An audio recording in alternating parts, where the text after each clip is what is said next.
Assalamualaikum warahmatullahi wabarakatuh. Perkenalkan, nama saya Aisyah Amini dengan NIM 2105117.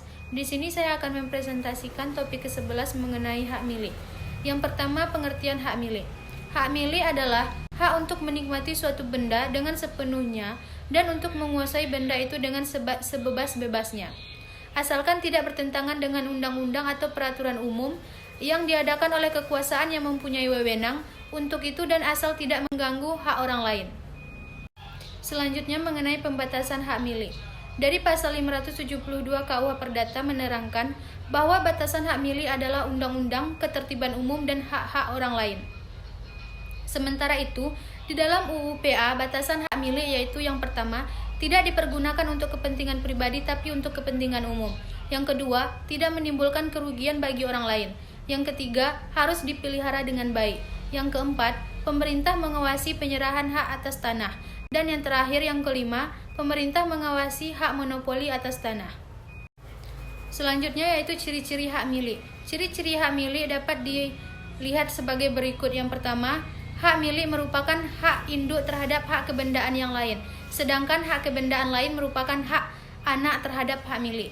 Yang kedua, hak milik dilihat dari segi kualitasnya merupakan hak-hak yang selengkap-lengkapnya.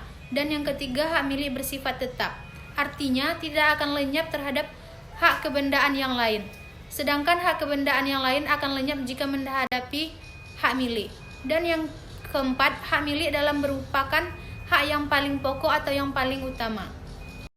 Selanjutnya, hak milik bersama bebas dan terikat. Yang pertama ada hak milik bebas bersama. Dapat dilihat ciri-cirinya.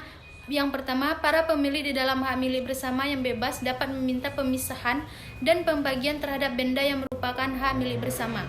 Yang kedua, masing-masing orang mempunyai bagian yang merupakan harta kekayaan yang berdiri sendiri atau berwewenang sendiri. Yang ketiga, tiap-tiap pemiliknya mempunyai bagian atas benda milik bersama itu. Sedangkan hak milik bersama terikat yaitu dapat dilihat. Yang pertama, para pemilik di dalam hak milik bersama yang terikat tidak dapat meminta pemisahan dan pembagian terhadap benda yang merupakan hak milik bersama itu. Yang selanjutnya, masing-masing orang tidak dapat berbuat apa saja terhadap benda bagiannya, harus mendapat izin dari pemilik-pemilik yang lain. Sedangkan yang terakhir, tiap-tiap pemilik berhak atas seluruh bendanya. Baiklah, yang selanjutnya, penyerahan atau levering. Levering merupakan salah satu cara untuk memperoleh hak milik karena adanya pemindahan hak milik dari seseorang yang berhak memindahkannya kepada orang lain yang berhak memperoleh hak milik tersebut. Cara memperoleh hak milik dengan levering merupakan cara yang paling banyak dilakukan dalam kehidupan masyarakat zaman sekarang. Baiklah, sekian presentasi yang dapat saya sampaikan. Kalau ada kekurangan, saya mohon maaf. Wassalamualaikum warahmatullahi wabarakatuh.